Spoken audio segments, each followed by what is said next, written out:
몇 년 전에 우리나라에 아주 인기 있는 여성 탤런트 분이 계셨는데, 그분은 인기도 좋았고 연기력도 좋았고 또 결혼도 아주 유명하게 이렇게 했는데, 뭔가 잘못이 되어서 자살로 인생을 마쳤습니다.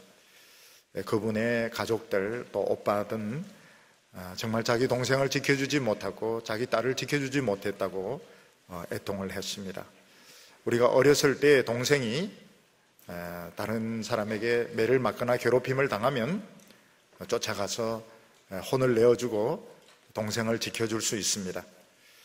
그러나 요즘 같은 세상에서 형이나 동생이 우울증에 걸려서 자살을 하든지 부채를 많이 져서 신용불량자가 되어서 쫓겨나든지 이렇게 할 때 우리는 도와줄 수가 없을 때가 너무나도 많습니다.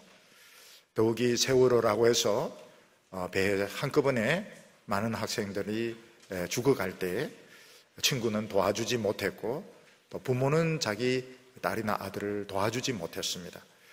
가장 필요로 하고 가장 어려울 때 내 친구를 지켜주지 못했다, 내 아이를 지켜주지 못했다, 이런 죄책감들이 우리나라 모든 사람들의 마음속에 다 있는 것입니다. 하나님께서는 자기 동생을 살해한 아벨에게 내 동생 아벨이 어디 있느냐 이렇게 물었습니다. 그때 가인은 난 모릅니다. 나는 내 동생을 지키는 자입니까? Am I my brother's keeper? 내가 내 동생을 지키는 킵한 줄 압니까? 미국에 몇 년 전에 미국 시카고에서 이런 정치적인 모임이 열렸을 때 한 흑인 사관 의원이 연설을 했습니다. I am my brother's keeper. 나는 내 형제를 지키는 자입니다. 굉장히 유명한 연설이었습니다. 시카고에서 어떤 한 소년이 배우지 못해서 글을 읽지 못해서 어려움을 당하고 있을 때 그 소년은 나에게 소중합니다. 어떤 노인이 돈이 없어서 가지고 있는 돈으로 약값을 낼 것인가 아니면 집세를 낼 것인가 고민하고 있을 때 그분은 나에게 중요한 분입니다. 나는 내 형제를 지키는 사람입니다. I'm my brother's keeper. 그때 미국인들이 마음이 막 움직이기 시작했습니다. 결국 그 흑인 상원의원이 미국 최초의 흑인 대통령이 됩니다. 오바마가 바로 그 사람인 것입니다. 오늘 우리는 주위에 혼자서 고통당하면서 혼자 버림받은 채로 또 혼자 죽어가고 있고 떼죽음 당하는 사람들이 있습니다. 그들이 우리 여동생일 수 있고 또 내 동생일 수 있고 내 오빠일 수 있는데, 우리는 내가 그 사람들 지켜주는 사람입니까? 내가 얼마나 바쁘다고요? 알바도 하고 리포트도 쓰고 논문도 써야 되고 얼마나 내가 바쁜데요. 우리 청년들 보면 참 바쁜 시간 내어서 우리 인재병원에 있는 장애인들 또 휠체어 밀어주고 맹인들 도와주고 참 귀한 일입니다. 그렇지만 또 많은 사람들은 내가 내 형제를 지키는 자입니까? 이 한마디 때문에 떼죽음을 당하는 겁니다. 떼죽음을 당하고 우울증에 걸리고 자살을 하고, 하나님은 끊임없이 우리들에게 질문을 하고 있습니다. 내 동생 아벨이 어디 있느냐? 내 동생 아벨이 어디 있느냐? 우리에게 질문을 하고 계신 것입니다. 오늘 첫 번째 보면 가인에게 걸었던 큰 기대를 볼 수 있습니다. 죄를 지은 아담과 하와는 더 이상 에덴 동산에 있을 수가 없었습니다. 그래서 하나님께서는 아담과 하와를 에덴 동산에서 쫓아내시고 에덴 동쪽에 살게 하셨습니다. 그리고 그들이 혹시 또 다시 돌아와서 생명나무 열매를 따먹고 골룸처럼 될까 싶어서 하나님께서는 불칼이라는 건 번개 같은 걸 말합니다. 번개로 그 길을 막으셨습니다. 그래서 에덴 동쪽 이러면 인간이 타락해서 사는 첫 번째 그 지역을 말하는 것입니다. 유명한 작품이 존 스타인백의 에덴의 동쪽이라는 그런 작품이 있는데 너무 내용이 깁니다. 할아버지부터 시작해서 내려오는데 영화로 만들어져서 1950년대에 영화로 만들어져서 제임스 딘, 그때 정말 이 삐딱한 연기로 인기를 끌었는데 이 제임스 딘이 그 연기를 합니다. 아버지가 자식 둘을, 형은 참 모범적이니까 형은 편애하고 동생은 무조건 미워하는데, 이 제임스 딘이 동생입니다. 그래서 아버지 인정을 받으려고 막 좀 못된 짓도 하고 막 이러는 이제 내용인데, 굉장히 내용이 복잡합니다. 요즘 같으면 그 소설 잘 안 읽을 겁니다. 근데 한때는 에덴의 동쪽 이러면은 참 많은 사람들이 읽고 영화도 보고 이랬던 작품입니다. 에덴의 동쪽 이러면 인간이 타락하고 난 뒤에 갈등을 일으키면서 형제를 죽이면서 사는 이런 타락한 삶을 상징을 하는 것입니다. 인간이 죄짓기 전에는 예배와 생활이 분리되지 않았습니다. 에덴 동산은 생활과 예배가 그냥 함께 있는, 하나님이 오셔서 짐승들과 같이 막 찬양 부르고 뭐 이러면 이제 예배가 되는 것입니다. 예배와 생활이 분리되지 않는 이런 것이었는데, 그 뒤에는 이제 예배와 삶이 분리가 되게 됩니다.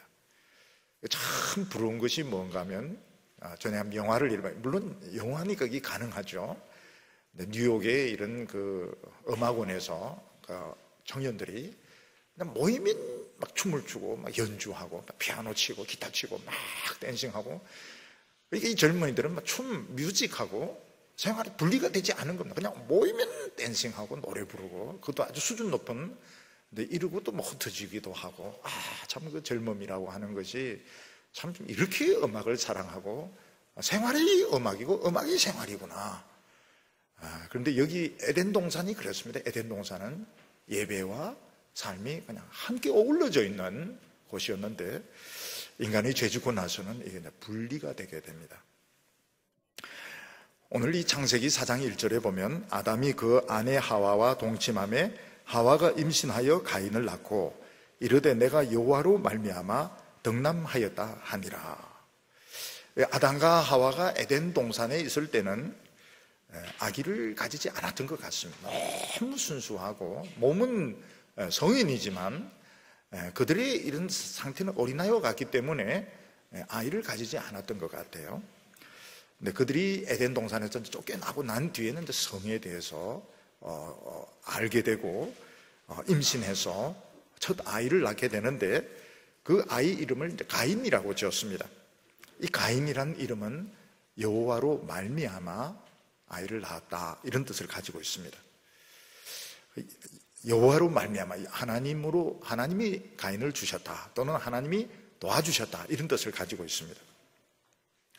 이것을 보면 특히 하와, 아담이 얼마나 이 큰아들 가인에게 기대를 걸었는지 알 수가 있습니다. 하나님으로 말미암아 하나님이 이 아들을 주셨다. 이 무슨 뜻입니까? 인간이 죄를 지었을 때에 하나님께서 뭐라고 말씀하시는가 하면, 뱀의 후손이 여자의 후손에 발꿈치를 물고 여인의 후손이 뱀의 머리를 깰 것이다. 그때 그들은 무슨 생각을 했는가 하면, 가인이 바로 그 여인의 후손일 것이다, 하나님이 주신 아들이다, 이렇게 기대를 했던 것입니다. 근데 실제로 가인은 성경에는 없지만 굉장히 멋있었던 것 같아요. 총명하고 멋있고 똑똑한 아들, 기대를 많이 걸었던 아들이었던 것 같습니다. 근데 아담과 하와는 그 뒤에도 임신해서 아이를 낳게 되었는데, 그 아이가 아벨의 동생입니다. 가인의 동생입니다. 가인의 동생 이름 아벨이라고 하는데, 아벨의 이름은 무슨 뜻을 가지고 있는가 하면 헛되다, 속이 비어있다, 이런 뜻을 가지고 있습니다. 요즘 좀 쉽게 표현하면 부실하다, 이런 뜻을 가지고 있습니다. 어쩌면 아벨이 형에 비해서 좀 외모나 이런 게 좀 많이 뒤떨어졌던 것 같아요. 그래서 아담과 하와는 에덴 동산에서 쫓겨난 뒤에 두 아들을 낳게 되었는데, 큰 아들은 아주 외모도 멋있고 똑똑하고 정말 하나님이 주신 그런 아들 같았고, 좀 동생은 좀 비실비실하고 좀 말랐고 시원찮은 이런 사람이었던 것 같습니다. 그래서 아벨이라는 이름은 좀 부실하다, 이런 뜻을 가지고 있습니다. 그리고 많은 이런 아들과 딸들을 낳았던 것 같아요. 성경에는 나오지 않지만, 왜냐하면 하나님께서 생육하고 번식하라 이렇기 때문에 성경에 기록하지 않은 또 많은 아들들, 딸들 굉장히 많이 낳았던 것 같습니다. 근데 성경은 이 두 사람에게 이제 포커스를 맞추고 있는데, 가인과 아벨은 성인이 되어서 자기 자신의 그 직업을 가지게 되었습니다. 2절에 보면 그가 또 가인의 아우 아벨을 낳았는데 아벨은 양을 치는 자였고 가인은 농사하는 자였더라. 우리가 역사책을 이렇게 보면 우리 인류가 농사를 짓는데 세월이 오래 걸리게 됩니다. 우리 인류는 보면 전부 몽둥이 하나씩 들고 트럭 가지고 사냥하러 돌아다니고, 농사는 나중에 이제 농사를 짓는 거로 역사책이나 이런 데 나오게 되는데, 실제로는 아주 일찍부터 농사를 지을 수 있었습니다. 그래서 가인은 에덴 동산에서 쫓겨나고 좀 크면서 바로 농사를 요즘처럼 철기구를 쓰는 것은 아니고 돌이나 나무 가지를 가져서 구멍을 뚫고 씨를 넣고 벌써 농사를 짓는, 그래서 아주 생활이 안정이 되었던 것입니다. 좋은 땅은 형 가인이 차지하고, 목축을 왜 합니까? 목축은 땅이 안 좋기 때문에 목축을 하는 겁니다. 그래서 동생 아벨은, 좀 시원찮은 아벨은 산 쪽으로 밀려나서 양을 치게 되었습니다. 이때는 고기를 먹는다 이런 개념이 없었습니다. 젖을 짜가지고 저어서 젖을 마시거나 치즈를 만들어서 먹는 그런 식으로. 그래서 형은 벌써 정착을 합니다. 농사를 지어서 정착을 하고, 동생은 이제 산비탈에서 목축을 하면서 좀 어려운 이런 생활을 하고 있었습니다.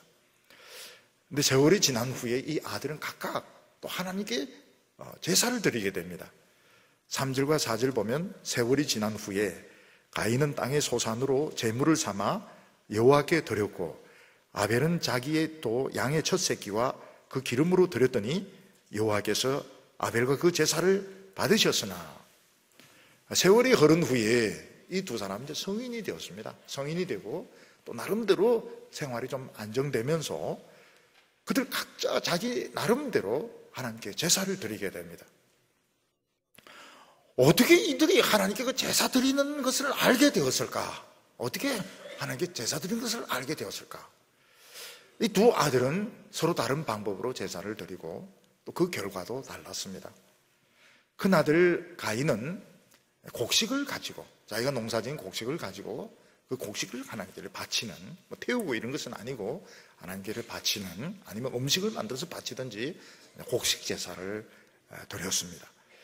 근데 동생 아벨은 양을 치는 사람인데 양을 죽여가지고 양의 첫 새끼를 죽여서 양을 불태우는 방식으로 제사를 드렸습니다. 그런데 놀라운 것은 하나님이 동생 양을 죽여서 드린 이 제사는 받으시고 형이 이 곡식을 하나님께 바친 것은 안 받으셨던 것입니다. 어떻게 하나님께 제사 드리는 것을 알았을까? 여기서 아담의 역할이 나오게 됩니다. 그러니까 우리가 이 성경에 모든 것이 다 기록이 된 것이 아닙니다. 지난번에도 말씀을 드렸듯이 이 아담은 하나님 앞에 죄 짓고 나서 변하게 됩니다. 그러니까 타락하기 전에는 그 에덴 동산의 지배자, 통치자로서 교만했습니다. 그리고 하나님의 말씀을 좀 우습게 여겨서 타락을 하게 됩니다. 범죄하게 되고 이 세상의 죄를 처음 끌어들이는 장 본인이 되게 됩니다. 근데 아담은 타락하고 난 뒤에 여자를 저주하지 않습니다. 여자의 이름을 생명이다 이렇게 지으면서 하나님의 말씀을 믿습니다. 그리고 가인은 한 900년 정도 살면서 하나님의 말씀을 전하는 이런 말씀의 증거자의 삶을 살았던 것으로 추측이 됩니다. 특히 아담에게 충격적이었던 것은 그들의 수치를 가리기 위해서 에덴 동산에서 하나님이 짐승을 하나 잡는 거예요. 양이었을 것으로 생각이 됩니다.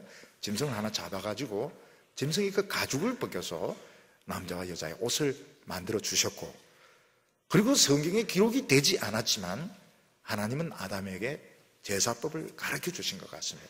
내가 받는 제사는 짐승, 양의 첫 새끼 피를 흘려야 내가 받는다. 이 제사법을 하나님이 아담에게 그 짐승을 죽여서 옷을 만들어 주면서 하나님이 아담에게 가르쳐 주셨던 것입니다. 그럴 가능성이 굉장히 높습니다. 그리고 아담은 그 뒤에 자식들에게 하나님께 대한 제사법을 계속 가르쳤던 것입니다. 주일학교에서 가르쳤고. 근데 두 아들은 그게 달라지게 됩니다. 가인은 자기가 농사를 지었기 때문에 농사를 지은 걸 가지고 하나님께 감사의 제사를 드렸습니다. 그리고 더 복을 달라는 이런 축원의 제사를 드렸습니다. 중요한 것은 가인의 제사에는 피가 없었다는 것입니다. 하나님께 감사하는 자체는 좋은 것입니다. 근데 가인의 제사 속에는 피가 없었습니다. 하나님의 말씀에 대한 순종이 없었던 것입니다. 가인은 하나님께 감사하는 마음만 있으면 되는 것이고, 또 하나님에게 복을 달라고 기도하면 되는 것이지, 짐승을 죽여서 바치 너무 심각하다, 너무 심각하다, 나 이런 거 싫다, 그런 생각을 했던 것 같아요. 청년들 중에서도 보면 대화 중에서 막 우스운 이야기, 농담 이런 건 참 좋아하지만 갑자기 이제 심각한 이야기 나오면 굉장히 그 싫어하는, 너무 심각해, 너무 시리어스해 이러면서 아주 그 싫어하는 이런 청년들, 학생들이 많습니다. 옛날에는 청년들이 이야기하면 뭐 농담 같은 것도 하지만 나중에는 종교적인 이야기를 많이 합니다. 왜냐하면 그 젊었을 때는 뭔가 진리를 찾기 때문에 종교적인 이야기를 많이 합니다. 그 끝은 무엇으로 맺습니까? 내게 강 같은 평화 부르면서 마칠 때가, 그래서 술집에도 보면 내게 강 같은 평화, 술집에도 술 마시면서 끝은 내게 강 같은 평화, 이런 걸 많이 들을 수 있었습니다. 근데 지금은 사람들이 심각한 걸 굉장히 싫어해요. 심각한 거 너무너무 싫어합니다. 마찬가지로 가인은 피 흘리는, 너무 심각해. 너무 사람을 좀 죄인으로 몰아붙이는 것 같아. 그러면서 하나님께 그냥 감사만 하면 되고 기도만 하면 되고 소원만 빌면 되는 것이지 왜 꼭 그 짐승을 죽여야 되는 거야, 이런 식으로 생각을 했던 것입니다. 모든 인간들의 마음속에는 그 예배드리고 싶은 마음이 있습니다. 어려움이 오면 다 기도하고 싶습니다. 근데 그 예배와 기도가 하나님께 받아들여지려면 조건이 있는데, 하나님의 말씀을 믿어야 되고 순종을 해야 됩니다. 이거 없는 기도, 이거 없는 예배는 하나님이 안 받겠다고 말씀을 하셨습니다. 이게 이제 구약시대 때는 양이나 소를 죽여 반드시 피가 흐르는 제사야만 되고, 그리고 신약시대 때는 예수님의 십자가를 믿어야 되는 것입니다. 기독교는 심각하지 않을 수가 없습니다.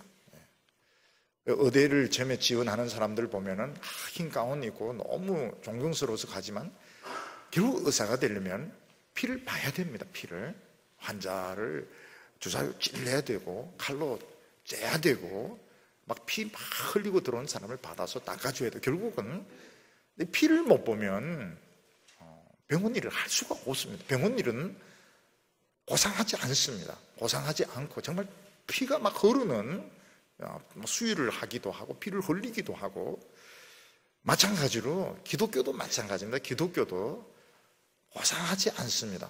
고상하지 않고 피가 있어야 되고 죽음이 있어야 되고 죄의 고백이 있어야 되고.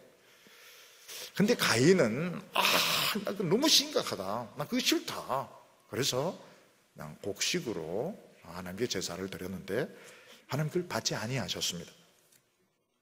근데 아벨은 양 새끼 얼마나 키운 줄 모릅니다. 아기 양, 너무 죽이기 너무 아깝습니다. 그걸 이제 칼로 죽여서 태워 죽이는, 어떻게 보면 참 잔인하고 끔찍한 이런 제사를 드렸는데 하나님 그 아벨의 제사를 받으셨습니다. 왜냐하면 피가 있기 때문에, 하나님의 말씀에 순종했기 때문에 받았습니다. 두 아들이, 형제가 같이 예배를 드렸습니다. 근데 하나님께서는 가인의 제사는 거부하셨습니다. 그리고 아벨의 제사는 받으셨습니다. 여기서 아벨의 제사를 받았다는 것이 무엇입니까? 아벨은 하나님 앞에 어렵다함을 받은 것입니다. 어렵다. 가인은 죄가 그대로 있고 아벨은 죄 용서받고 어렵다함을 받았는데, 이 어렵다고 하는 것은 마음껏 하나님 앞에 나가서 은혜 받고 응답받을 수 있는 자격을 말하는 것입니다.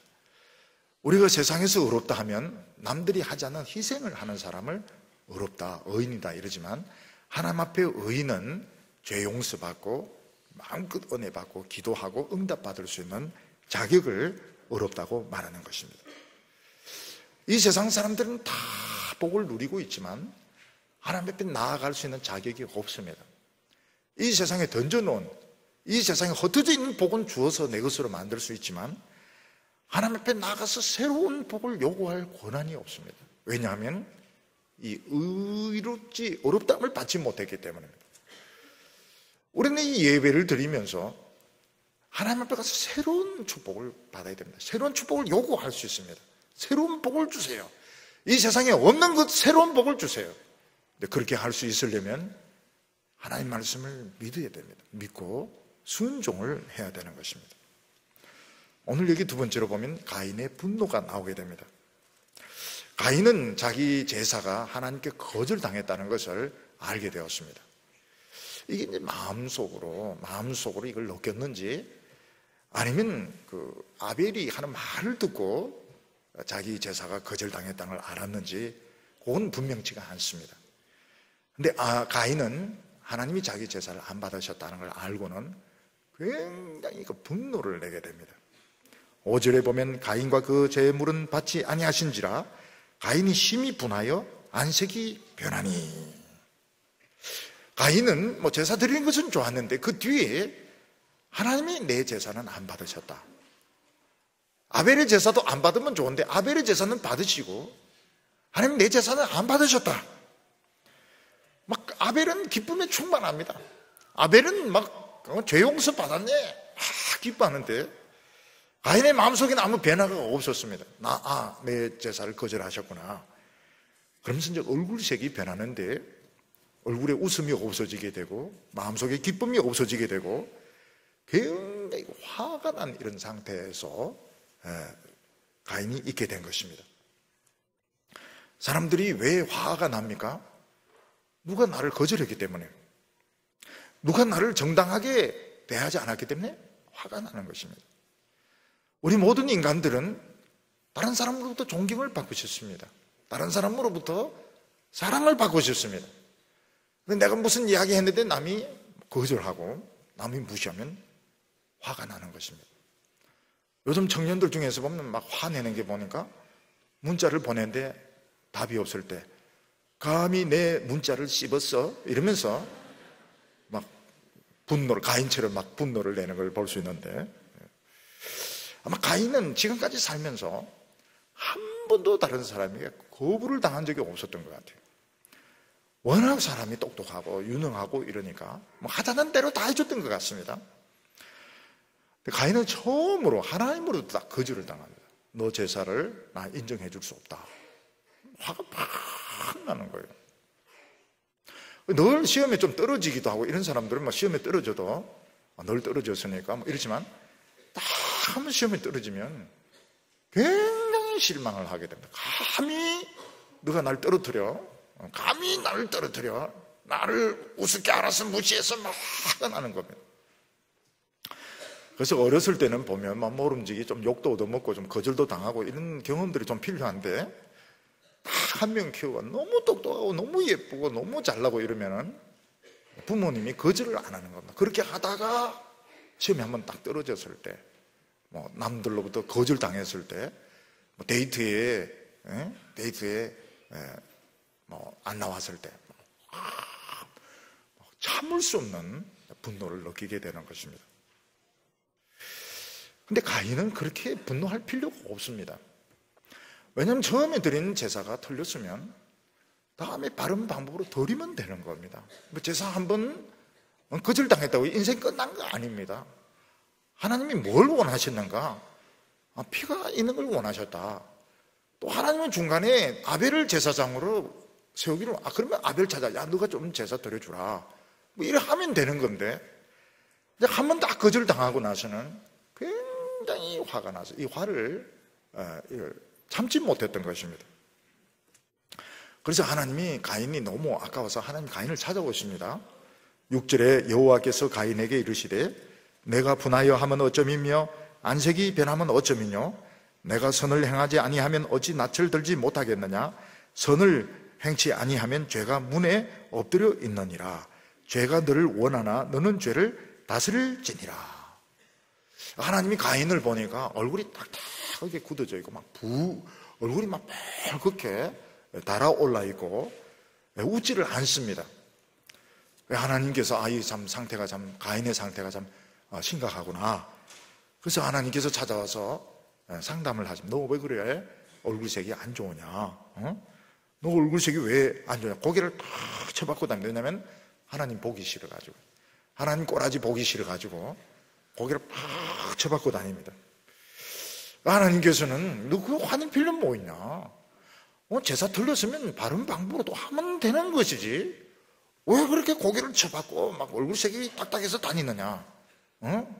난 그래 못해요. 나는 그래 못해요. 나는 거절당해서 나는 참을 수가 없고 견딜 수가 없다고요. 난 용서를 못한다고요. 막 이러면서 가인은 막 화를 내었던 것입니다. 하나님께서 뭐라고 말씀은 선을 행치 아니하면 죄가 문에 엎드리고 있느니라. 죄를 짐승처럼 사나운 맹수처럼 문 앞에서 딱 뒤에 개가 덤벼들어서 확 물어뜯는 것처럼 그렇게 설명을 하고 있습니다. 가인은 어렸을 때부터 부모의 기대를 받았고 또 사람들의 그 인정을 받았기 때문에 굉장히 자존심이 높았던 것 같아요. 그래서 감히 하나님이 뭔데 감히 하나님 내 제사를 안 받아? 아벨의 제사는 받으면서 내 제사는 안 받아? 그러니까 하나님을 자기하고 그냥 거의 대등한 수준으로 생각을 해서 막 화를 내서 하나님 보기 싫으니까 고개를 숙이고 다니고 얼굴이 딱딱하게 굳어서 다니고 웃지도 않고 계속 마음에 분을 품고 있었던 것입니다. 하나님이 참 놀라운 점이 뭔가 하면 사람의 예배를 받으실 때, 기도를 들으실 때 외모를 안 보는 겁니다. 만약 하나님께서 외모를 보고 예배를 받으시고 기도를 들으시고 은혜를 주신다면 아마 저희들은 대부분 밀릴 겁니다. 똑똑한 사람들 많고 머리 좋은 사람들 많고 잘생긴 사람들이 많아가지고 우리는 밀릴 겁니다. 근데 하나님께서는 그걸 안 하세요. 하나님께서는 외모를 안 보십니다. 성질도 안 봅니다. 말씀을 믿고 순종하면 하나님 받아주십니다. 이게 기분이 나쁜 거예요. 내가 동생하고 얼마나 아벨 이름이 부실하다는 이름인데 저런 애의 제사는 받으시고 내 제사는 안 받아 하나님이 막 이러면서 계속적으로 가인은 분노를 품었습니다. 사람들이 죄인인 이유가 뭐냐? 화를 내는 게 그게 죄인인 걸 보여주는 것입니다. 왜 화를 내냐? 정당한 인정을 못 받아서 그렇다. 부모님이 나를 정당하게 대해주지 않아서, 선생님이 정당하게 나를 대해주지 않아서, 친구들이 나를 따돌렸어. 거슬러 올라가고 올라가면 어디서부터 시작하냐 하면 하나님이 정당하게 대우를 안 하신 것입니다. 하나님으로부터 거절당한 데서부터 인간의 분노는 시작되게 된 것입니다. 근데 하나님께서 뭐라고 화낼 필요 없다는 거예요. 화낼 필요 없다. 화낼 필요 없고 받아들여주려면 지금이라도 말씀 믿고 성경대로 믿으면 내 얼마든지 받아줄 수 있다. 나 그렇게는 못해요. 기분 나빠서. 그러면서 가인은 자기가 더 화를 내었던 것입니다. 하나님의 이 제안, 하나님의 이 상담을 자기는 거절했던 것입니다. 그래서 세 번째로 가인은 드디어 동생을 죽이는 첫 번째 살인을 저지르게 됩니다. 8절에 보면 가인이 그의 아우 아벨에게 말하고 그들이 들어 있을 때에 가인이 그 아우 아벨을 쳐 죽이니라 이렇게 말하고 있습니다. 가인이 아벨에게 말했다는 건 뭡니까? 이 대화를 했다는 게 아닙니다. 말로 막 퍼부은 겁니다. 말로. 네가 잘난 게 뭐가 있냐? 네가 똑똑한 게 뭐가 있냐? 왜 하나님은 너 같은 거 제사는 받아주시고 왜 나의 제사는 안 받아주시냐? 내가 뭐 정성이 모자라냐? 내가 사람이 뭐 부족하냐? 막 말로 핍박을 한 것입니다. 하나님은 미리 가인에게 경고를 하셨는데 선을 행하지 않으면 죄가 문에 엎드린다니라. 하나님은 죄를 짐승처럼, 이 의인화가 아닙니다. 짐승처럼, 살아있는 짐승처럼 이 설명을 하고 있습니다.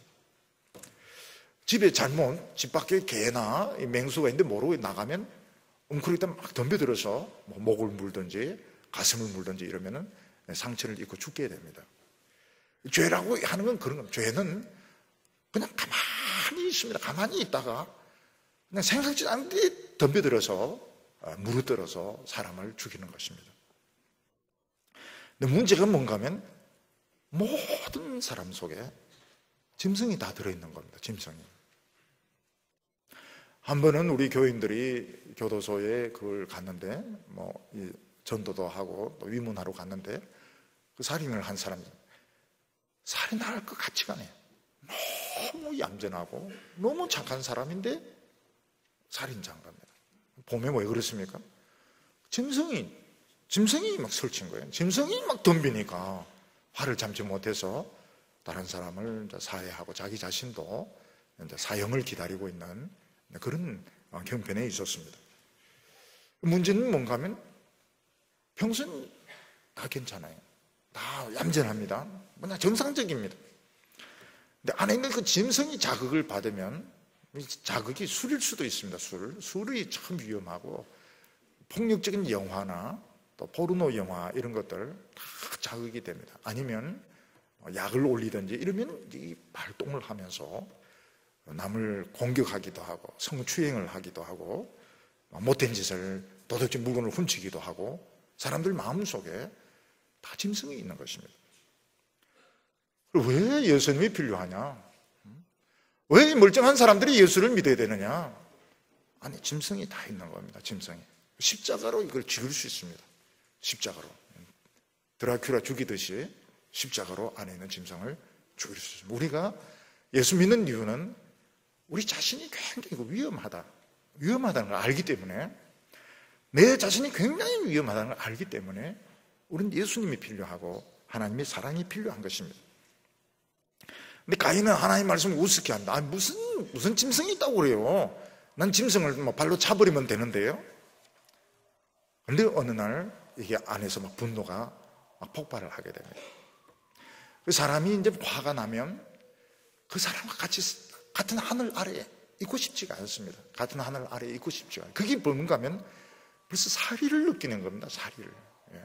남자들 같은 경우에는 미운 사람만 미운 게 아니에요. 그 사람의 가족이 다 밉습니다. 그 사람과 관계되는 모든 것이 다 미워지는 게 됩니다. 이건 정당하지가 않아요. not fair. 이건 정당하지가 않아요. 그런데 사람의 그 미움의 감정이라고 하는 것이 얼마나 이게 정당하지 못한가 하면 그 사람과 관계된 모든 게 싫은 겁니다. 둘 중에 하나는 없어져야 되는 거예요. 이게 벌써 사리를 느끼는 겁니다. 여성들 중에서는 보면 자기가 이렇게 데이트했는데 깨지게 되었습니다. 근데 그 사람하고 비슷한 사람이 다음 데이트에 나온 거예요. 절대 안 만납니다. 왜냐하면 그 앞에 상처 준 사람이 생각나서 이름이 비슷하다든지 김수탁이라든지 이러면 절대 안 만납니다. 왜냐하면 그 옛날 사람이 사실 딴 사람입니다. 딴 사람이고 전혀 상관이 없어요. 그리고 헤어스타일이 비슷한 사람만 봐도 혈압이 저절로 올라갑니다. 왜냐하면 옛날 그게 생각이 나니까요.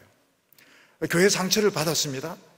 그 교회를 지나가지 않습니다. 그 교회를 지나가지 않아요. 옛날 자기 청년부 때 자기 받은 그 상처가 생각이 나서 그 교회를 지나가지 않습니다. 너무 그게 생각이 나요. 그 목사님 보기가 싫어요.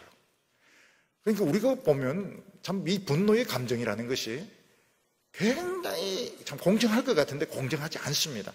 결국은 여성들 같은 경우에는 자기가 누구를 굉장히 깊이 사랑했는데 배신당하면 상대방을 못 죽이니까 자기를 죽이는 겁니다. 자기를 죽이는 겁니다. 여자들 같은 경우에 보면 이 분노라고 하는 것은 굉장히 무서운 겁니다. 분노라는 굉장히 무서운 거예요. 힘 있는 사람은 가서 때리든지 욕을 하든지 하는데 그럴 힘이 없으니까 여자가 약하니까 자기가 죽으려고 뛰어내리기도 하고 막 약을 먹기도 하고 그렇게 해서 분노로 자기를 죽이는 것입니다. 근데 예수님께서는 넌 죄를 이겨야 된다. 죄를 이길 방법이 있습니까? 없습니다. 우리 죄 못 이깁니다. 근데 하나님의 말씀을 붙들면 죄를 이깁니다. 그 방법밖에 없습니다. 절대로 없습니다. 어떤 분은 뭐 이 목탁을 때리면 되지 않냐, 깨지도록 때려도 이 미움이 없어져. 옛날에 여성들 보면 어떻습니까? 다디미 하잖아요. 다디미 죽어라 따다다다다다다. 나중에 이게 거의 도의 경지 올라가면 얼마나 이 리듬이 정교한지, 시어머니 막 이게 따다다다다다. 그게 이제 결국은 분노를 표출을 하는 것입니다.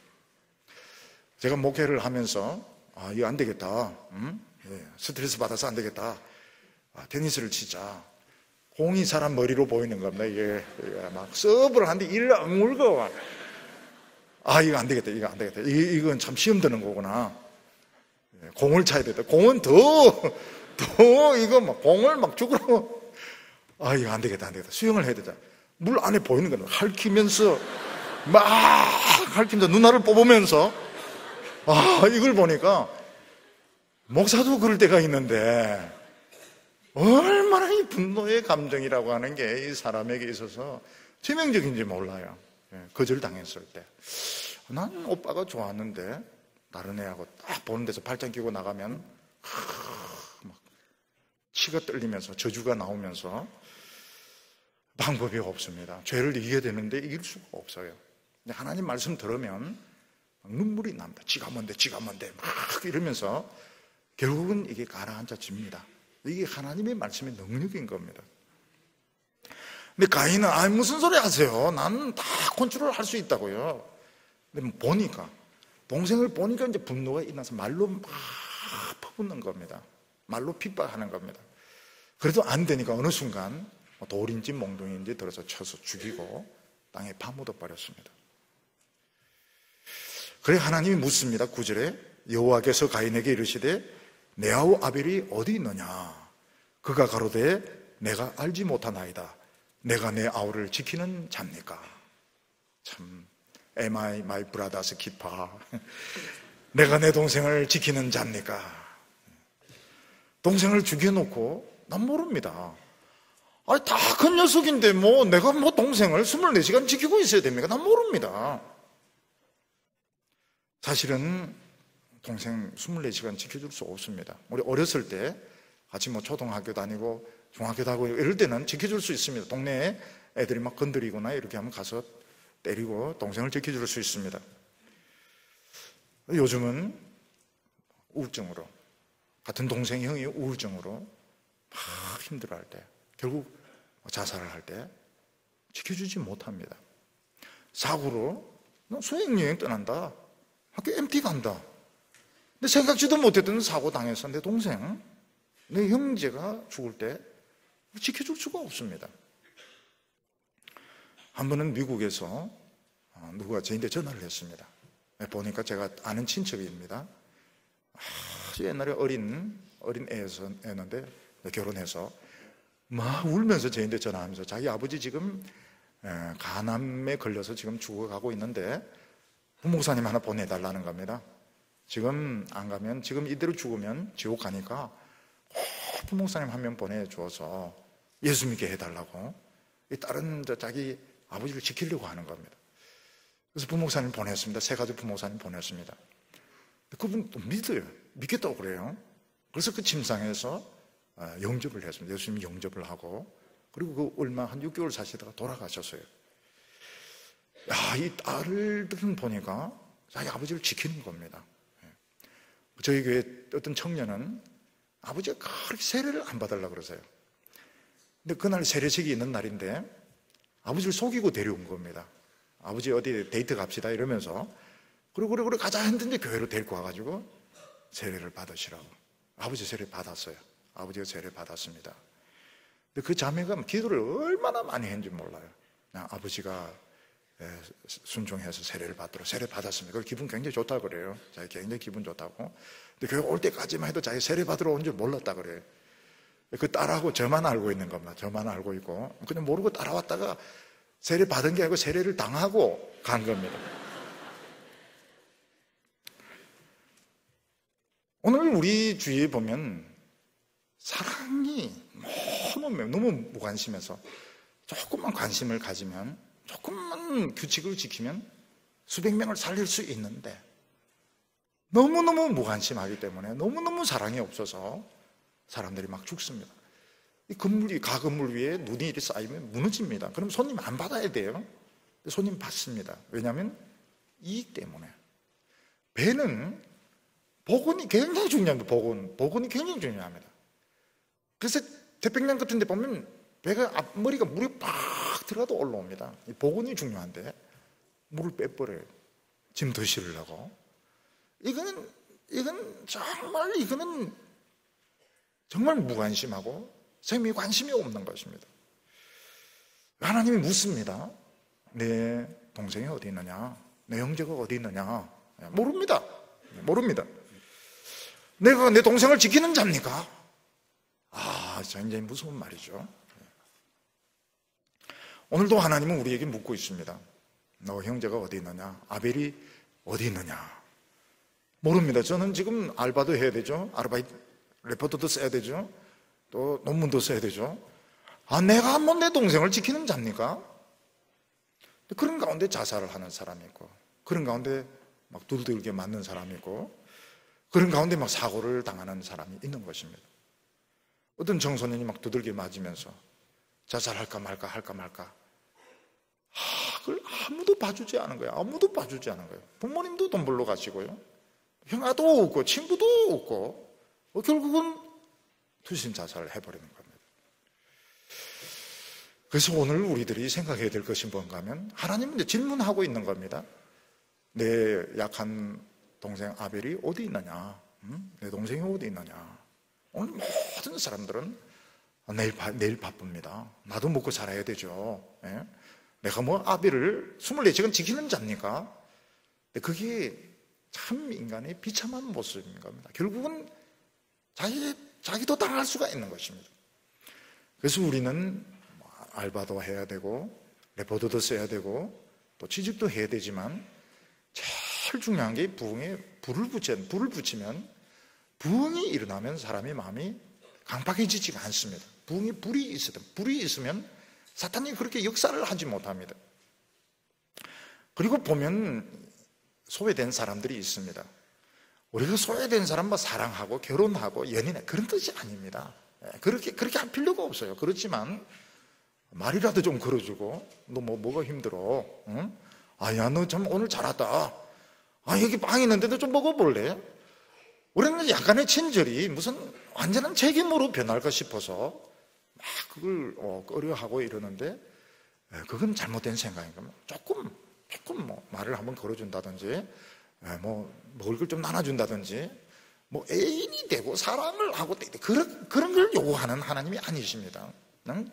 조금 관심을 가져주고, 그리고 우리 안에는 다 사나운 짐승들이 있습니다. 그래서 요즘은 여성들이 사실은 굉장히 불안해요. 누가 언제 짐승으로 돌변할지 모르니까요.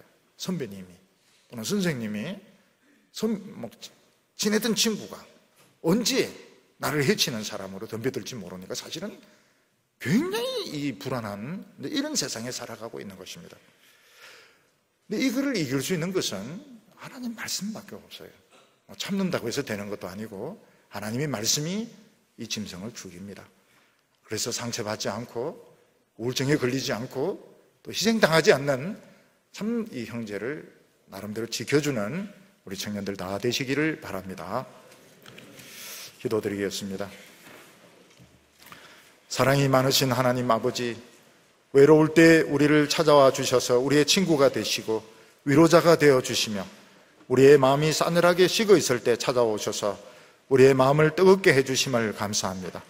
오늘 우리 사회는 옛날보다 훨씬 잘 살고 훨씬 멋지게 되었지만, 사랑이 식어서 많은 사람들이 가슴 아리를 하며 많은 여성들이 불안 가운데서 상처를 입은 가운데서 살아가고 있습니다. 하나님 아버지, 저희들에게 사랑을 더하여 주시고 믿음을 더하여 주시며, 앞으로 참으로 이렇게 억울하게 희생되는 사람들이 없도록 우리가 형제를 지키고 자매를 지킬 수 있게 하여 주시옵소서. 예수님의 이름으로 기도하옵나이다.